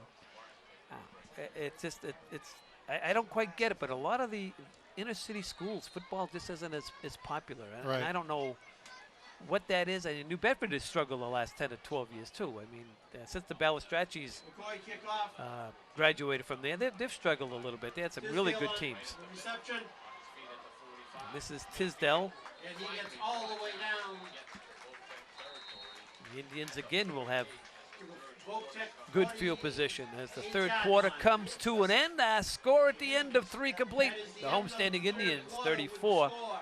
Voc-Tech Dartmouth Bears 34, 7, a good third for the Indians. Voc-Tech 7. Absolutely. They came into the second half of the game already with a 21-0 lead, but they've outscored the New Bedford Voc-Tech Bears in the third quarter as well. Chris Martin scored a 5-yard touchdown run at the end of the first possession of the third quarter. It was a 5-play drive, and after a 5-yard touchdown run by Martin, it was a 28-0 Indian lead. And then Voc-Tech went 3 and out. Indians got the ball back. 5 plays later, Chris Martin, a 4-yard touchdown run. Missed extra point for the first time tonight, but Kyle Sequeira 4 for 5, very good. 34-0 lead, and now the Voc-Tech Bears putting together a 7-play drive, capped by a 2-yard touchdown run by Methia. And that's why we have a 34-7 game here as we start quarter number 4. And we'll look for a lot of new faces on the offensive side of the football for Dartmouth High School. I'm quite sure in the final 11 minutes, they have the lead at 34-7. I think Nate Ellis is going to come in and do the quarterbacking now for the Indians. 5'11", 145. Class of 2018, so he's a young fella. Wearing number 12. Host of changes for the Indians at quarterback. Number 12. So he'll get some reps out there tonight. And they've got good field position. Once again, all night this has been the case. The last couple times, they've actually starting now in Voc-Tech territory. Anything gives it to the tailback. I think that's Ben Harrison. On the carry. There's number 34, 5'9", 155, also the class of 2018. Aguirre on the stop for the Bears as Paul and I break out the program. And it'll be 2nd and 10. We're getting a glimpse into the future. yes, This is the crystal ball. And at 60 years old, I don't have much of one, so this is pretty good looking at this future. I just heard that you hit the big 6-0. I right? did. In December. I'm 60's the new 40, isn't it? well, if you say so. It used to be 10 years. You know, they used to say 40's the new 30, 50's the new 40. Now we got to go back 20 years for it to mean anything. Let me tell you, 4 cents later, 60 is 60. I don't buy all this. 60 right, is no 40. Yeah, right. But I don't know how to use like the elder stuff. Like you go in and like you're over 55 and you're supposed to get discounts. I'm like clueless. As my son standing behind me would tell you. Is that right? Over 55 you can get discounts? Oh, I think, yeah, they send you this AARP. Like Doc Noons, he knows how to use it. Well, I remember that microphone he's talking into, he got that from the AARP. I remember the first time I got an AARP magazine in the mail. And I was like, what is this? Well, see? You're well on your way. I didn't know what it was. I was like, what's AARP? Up. Never heard of it. And they said, well, that's for old people. I went, oh, boy. That was Harrison getting his second carry. And the Indians are going to be forced to punt the football away on 4th down. We'll look on at the replay. Well, here's the pitch to Aronson. Looking for some running room around the side. Runs into a little traffic. Little leap there. Got him a couple extra yards. But with a 4th and 9, the Indians are forced to punt. Matt Craig on to do that duty for Dartmouth High School. So are you a card-carrying member of AARP now? I most certainly am. Oh, all right. Doc Noon says I'm not. What's the matter? Oh, he is. He's much older than me. Is he saying that he's not? He's not a lot of things. There's a high kick coming here to the left side. Goes out of bounds. So Craig trying to pin the Voc-Tech Bears back. And let's see, the referee's going to stop there around the 16-yard line. Where Voc-Tech will have it just under 9 minutes, I should say, left in the ball game. 34-7. I always like this angle here. You're on the sideline with the camera. Here it comes. Oh, Doc Noons hit him in the head. Oh, my God. Call an ambulance. I actually did some camera work years ago when I was working for the cable company, and I used to be standing on the sidelines with the camera. I was a little younger then, before the AARP days. And there was a couple of times where I almost got lit up with the camera, you know, they're coming at you. And I wanted to stay in there to get the shot. You know what I mean? I was like, you know, I'm down here getting the big bucks of the local cable and everything, right? I want to get this in your living room shot, but now, truth be told, took a couple of hits down there. If you're still viewing at home with a 34-7 lead, Paul is a crackerjack local attorney. So let's really set this up in the truth. The ball is coming to him, and he's got a camera. Yeah. He gets hit. He gets a broken leg. The referee comes over and says, "Are you okay?" And Paul takes out his card and says, "I'm an attorney. I'm representing myself. How much can I make out of this? You're a witness." He hands it to the side official. The guy's a witness. You make yourself $100,000. I know what you were really doing. Could it have happened that way? Could it have happened that way? You could make a TV commercial out of that. Oh, we could. Yeah, we could, but we won't. Jim McGonigal and I, when the game is like this, we get ourselves in a lot of trouble with DCTV, just rambling about nothing. Sylvia's still a quarterback for the Dartmouth defense, a lot of seconds and thirds in there. given to Come up with a nice stop.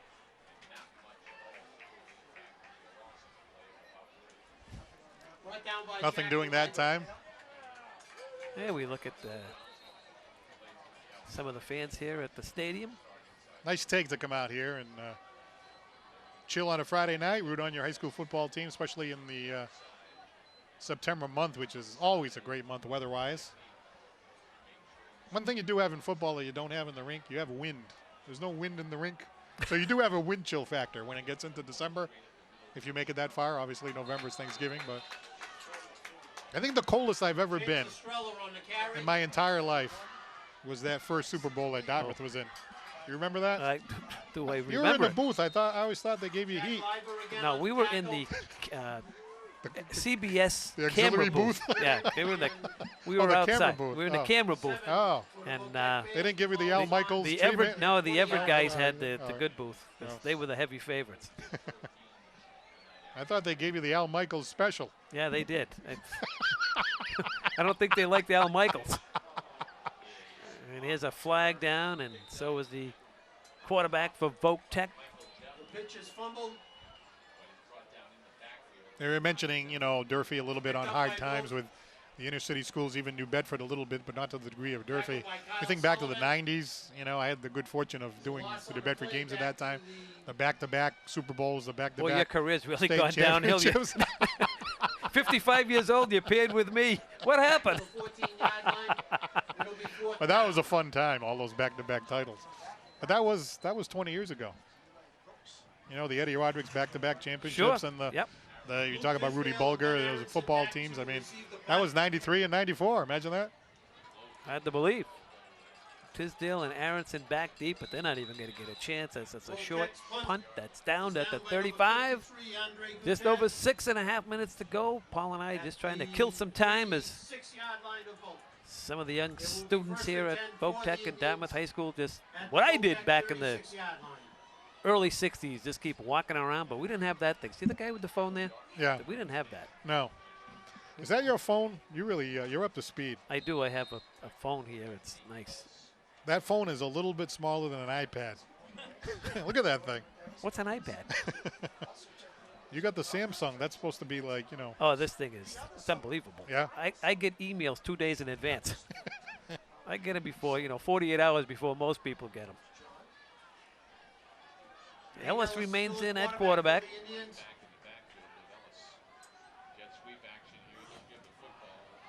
Hands off to Luke Tisdale. And this is Luke Tisdale getting a chance to play, filling in for his brother. Does that play very well. Cameron Huey. So coming from the Tisdale family. Nice job on the handoff, a good exchange there. And the younger Luke Tisdale turning the corner. Setting up a 2nd and about 6. Crowd still hanging around here at the stadium. The Indians with a large lead at 34-7.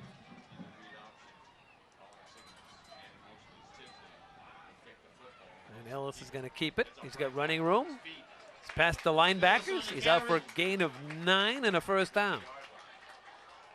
Get to that second level, Brought down by Frank Holland. That's which he enough did. for an You know, you're Indian going to have first a down. pretty solid run. And Ricky White says, just get back in there.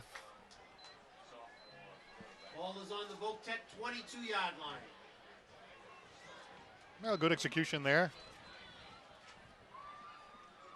Carrying the ball up the middle. Getting some reps here from the quarterback position. That's what you want to see, closing moments of a game like this. Ben Aronson is the runner. Stands to the left of quarterback Ellis. Wears uniform 34. This is Tisdale. He's looking for room. He's got room down the near sideline. Knocked out of bounds. 5-yard line. At around the 5-yard line, we'll call it the 6. First and goal now for the Indians. Well, that's a 17-yard run that time by Luke Tisdale, the 5'10", 180-pound running back. First and goal for the Indians. And he got hauled down from behind. I thought he almost had a chance to get into the end zone, but Mitchell Butler was able to grab him down and hold him at the 8-yard line. Some young students here in the Dartmouth section. Looks like a very enthusiastic fandom there with face painting and jerseys, and that's what you like to see, enthusiasm. In the diamond formation on first and goal. Aronson looking for room, not going to get any. Aronson on the carry. Going to be tackled back at the 10-yard line. Racing across, making the stop Brought was down by Vasquez. Nick Andre and You know, we were talking Vasquez. about your iPhone. You know, you're saying you had your 60th birthday, but that doesn't prevent you from being on the cutting edge of technology. No, Paul, really. The cutting edge. I even got rid of the TV, one of those big tubes in the back. I got this new thing. It's flat. I don't Yeah. know what it's on the wall. I'm afraid to put it on. Do you use your DVR? What's that? You know, I'm a DVR maniac. Are you really? Oh, yeah. My son's standing behind me. He'll insane. tell you that I'm from the 50s. I just click. Drive my wife crazy, which sometimes is a good thing. Here's Aronson bouncing into the outside. Aronson, a foot race to the goal line. He's going to win that race. His first touchdown of the season. Ben Aronson, a 10-yard touchdown run. Well, let's take a look at Ben Indians. Aronson from 10 yards out. A 5'9", 155-pound running back. And you could tell as soon as he left with the ball that he had plenty of real estate. All he had to do was go full speed to the corner, full speed to the pylon. He had the entire defensive backfield beat. And he went right into the end zone for a touchdown. 6th touchdown of the night for the Indians. Matt Craig on a hold. And the point after is up, and it's good. And the kick is good. And the Indians now up by a score of 41 to go to 7. in the fourth quarter. It is Dartmouth 41, Bedford Voc-Tech 7. So the Indians, of course, in complete control as we wind down this game. Sequeira there, 5 out of 6 with his extra points. We've got some of the younger guys moving the ball here in the fourth quarter. So all is well in the Dartmouth Indians world. Maybe a few things to tighten up a little bit, but by and large, I think the Indians, we're talking about the offense coming along. I mean, they put up a lot of points tonight. Most certainly did. And if you're Ben Aronson in this situation, I'm guessing he's a JV player, and no matter what the score is, you always like to remember your first touchdown in varsity football, no matter what the score. And congrats to him. And when he came to the sideline, you could see everybody so excited for him, which is what high school football is all about. He's probably a kid in practice that plays hard and wants to get in the lineup. They put him in there, and he gets a touchdown from 10 yards out. You look across to the Voc sideline. That's Chuck Allaire. He wanted to keep this game close, but from the second quarter on, it's been all Indians. Voc-Tech did a nice job in the first couple of drives, controlling the football, but the Indians tightened up their defense and changed their front around. They looked like to me a couple of safeties up, and this kind of prevented Voc-Tech from moving the football as the return man just looking to get out of trouble back there and not able to. Hey, we were talking about Kyle Sequeira kicking all those extra points. How about that kickoff? I mean, that was just a drive over the head of the deep man, almost made it into the end zone. By the time he went back to get it, there was no place to go. He got immediately tackled. So that's a nice weapon to have, be able to kick one deep on the kickoff. It will be 1st and 10 for Voc. And I think you said that at some point in the game, most high school teams, and I see it at UMass Dartmouth, you see these Division III schools come in. They don't have good right. place kickers and kickoff guys. So it's nice to see, and we've had a pretty good run here at the high school. Yeah, there's been a lot of them. I think a few years back, right, maybe 10, 12 years ago, somebody kicked one at the end of the Fairhaven game, right, in the Thanksgiving game? Peter Simmons. Yeah, right. Mm-hmm. Yep, it was my son Andrew's senior year, the sidewinder from Rockland Street. Okay, I do remember that. So that's a nice weapon to have. How many times do you look around the state and somebody loses 7-6 or somebody loses 21-20? There's on the tackle. Big tackle there. Loss of 6. What's that? Seriously? Matt Second down at 16. Staliga on the tackle. Staliga making the stop. Wow. It's tough to be the public address announcer. You mispronounce a name, and somebody comes up to the booth, and you fix it, and you get the mock applause. What's wrong with these folks? You didn't know that John's a school committee guy. That's what happened. He just lost 15 votes out there in the next election because he. I hate to point this out, but I think you said Staliga back in the first quarter. You had it right from the beginning, didn't you? Yeah. The difference between me and Doc is he's a couple years older than me, so he forgets. We have a timeout on the field. Well, been a nice night for the football here. Chris Martin with 3 touchdowns on the night. One from 4 yards out, another one from 4, another one from 5. You got the long pass to Matt Craig, a 41-yard touchdown pass. Got the 17-yard touchdown run by Cole Jacobson. Matt Craig with an interception. And you got the Ben Aronson 17-yard touchdown score most recently. 6 touchdowns tonight for the Indians on offense. 2-1 for New Bedford Voc.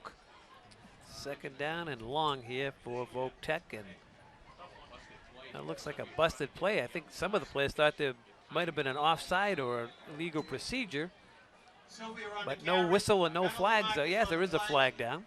The Dartmouth coaches coming down from upstairs with just under 4 minutes to play.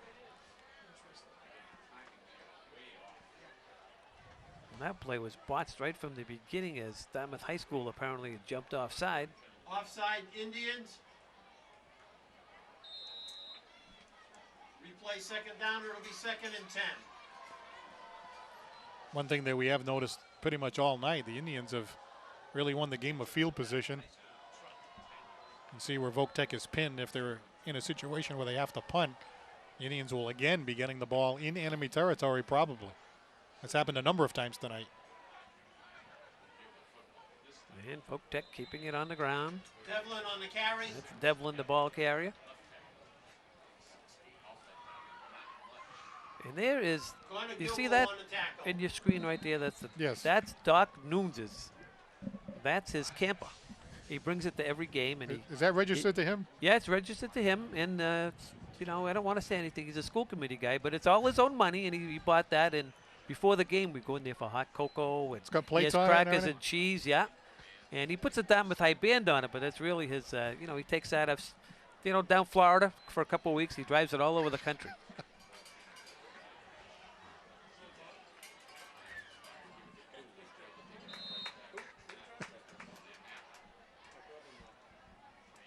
Now, see, Andrew said, who drives that thing? He says his brother-in-law. See, it's all in the family, Paul. It's all in who you know. You know, he's like a guy who owns a yacht and he hires a captain. He's got the big camper over there. And he says, the brother-in-law, drive me around. He's got some big-time drag there, huh? You should see it, though, inside. It's unbelievable. It even has musical instruments in there. It's unbelievable. It's like John Madden. You know, remember John Madden? Sure. He didn't like to fly. So he would have this. Jackie Gleason had one of those too, but that's another story. Voc-Tech for the third time in this one going to go for it on 4th down. They pitch it to the left, and they're going to get the first down. Good for them. 6-yard gain and a first. 6-yard gain. Yeah, from that point of view, it's nice to be away from your own end zone, because the thought of having to punt from that deep put him in a similar situation than has happened all night. So they give themselves some breathing room.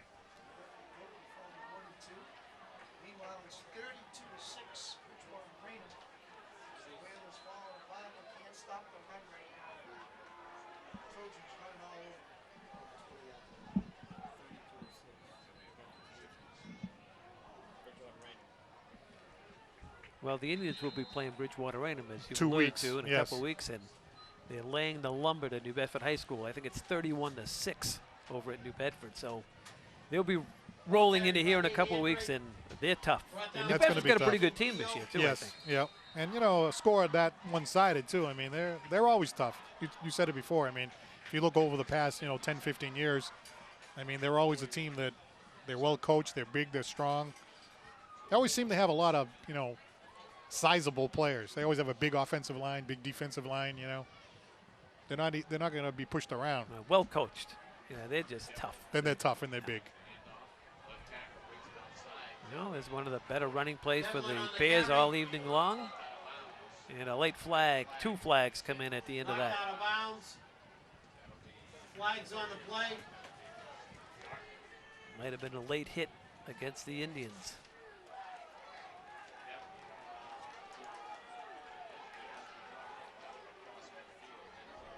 Let's see what Robbie Mendes has in store for us. Dead ball foul, personal foul against Dartmouth High School. Late hit. So they'll tack on an additional 15. Band's ready to go. Do you know how to attach those feathers to the hat like that? Do I? Yeah, do you know how to do it? No. On the Indian 35-yard line. Look at that. Do you? I do. You do? And look, I think Doc Nunes, he goes around and gets dust, the little cloths, the little dust things. Devlin on the carry. This is Devlin. He stays in bounds, thankfully, as that's going to keep the clock rolling. So 3 touchdown runs for Chris Martin. 40-yard touchdown pass from Jacobson to Matt Craig. Cole Jacobson run himself from 17 yards out, and the Voc-Tech is Aronson run. going to give it up as they're not even going to attempt to run another play. The clock rolls to triple zeros, and the Indians have picked up win number 2 on the season with a 41-7 victory in a non-conference game against Voc-Tech. Paul and I will be right back to wrap this up in just a moment. Welcome to the post-game show. The Indians' big winners here tonight on their home field as they defeat the Voc-Tech Bears by a score of 41-7 in a non-conference contest. You see both teams shaking hands here at the stadium. Paul, a lot of scoring on the Dartmouth side. Unfortunately for the Voc-Tech Bears, not much happening. Right, the Indians really coming out strong both defensively and offensively in the first quarter. A 41-yard touchdown pass, a beautiful spiral thrown by Cole Jacobson to Matt Craig. A Sequoia extra point, 7-0 Indian lead. And in the second quarter, 2 scores by the Indians, a 4-yard touchdown run by Chris Martin, a 17-yard touchdown run by Cole Jacobson, looking ever more confident as the game goes along. 2 more extra points, a late Matt Craig interception, and a 21-0 Dartmouth lead at the half. Then in the third quarter, Dartmouth continues their dominance. A 5-yard touchdown run by Chris Martin, followed by a 4-yard touchdown run by Chris Martin. Voc-Tech chimes in with a 2-yard run by Methier, but then the Indians get their 6th touchdown of the night with a 17-yard touchdown run by Ben Aronson. So 6 scores, great on defense like we thought they might be, and an offense that's building as we go along. So seems like the Indians are definitely going in the right direction for sure. Well, I think the Indians gave up 13 in their first game, shut out their opponent last week and only gave up 7 here tonight. So as a defense, they'll get stronger as the season goes along, but they've been razor sharp in the first 3, but as we've alluded to all night long, we've been waiting for the offense to really step it up, and it all evolves around the quarterback, and we're seeing a rich development at that spot in young Jacobson. Well, he ran the ball effectively. He handed the ball off very nicely, and the passing, I mean, he has a very, very crisp touch with the pass. Nice spiral down the middle he completed. He completed that nice pass to Craig. It was right on the numbers. It was thrown perfectly, lofted it right over the defense. And, you know, hey, you got Chris Martin to hand the ball off to. You got Tisdale to hand the ball off to. You got Matt Craig to throw the ball to. So he's got weapons around him, and that will help him build his confidence as the season goes along. Well, we're watching the maturation of a young quarterback who delivered here tonight for the Indians. Next week, the Hilltop is in town. Should be a win for the Indians. I don't think there's any question about it. You know, Durfee has struggled in the past. They're struggling tonight, as we understand, against Fairhaven. So I think the Indians are going to have no problem next week. The big test, of course, I think will be the week after. I'm not going to do, coaches will say, what, you never look ahead and all that. Well, obviously, they got a game against Durfee, so you got a plan for Durfee. I fully suspect it to be a solid night for the Indians that night. Maybe a couple things, maybe correct a couple of mistakes. There was a couple of times where they fumbled the ball, a couple of times where there were some penalties that they'd like to clean that up a little bit. So hopefully next week, build on what happened this week, and that'll set up the matchup the following week here against Bridgewater Raynham. Well, here's the key question. You coming back for next week? Have I been invited? You haven't got your paycheck yet. We have to negotiate, but yes, no, I'll be back next week. Oh, Enjoyed great. Well, good luck negotiating with Peter Chase and Cindy. I've tried that for 18 years. I haven't got very far. Thank you for having me. I really enjoyed it, Joe. Well, it was a lot of fun. Great to have you alongside. Thank you. I hope you stick around for a long time. The final here tonight from the stadium. There it is right there, 41-7 Indians. For everyone associated with this telecast of Indian football, from the athletic department to the fine folks who take care of the stadium and all the fine folks at DCTV. The final here from the stadium, 41 for the Indians, 7 for the Tech Bears. I'm Jim Thompson. Until next time, so long, everybody.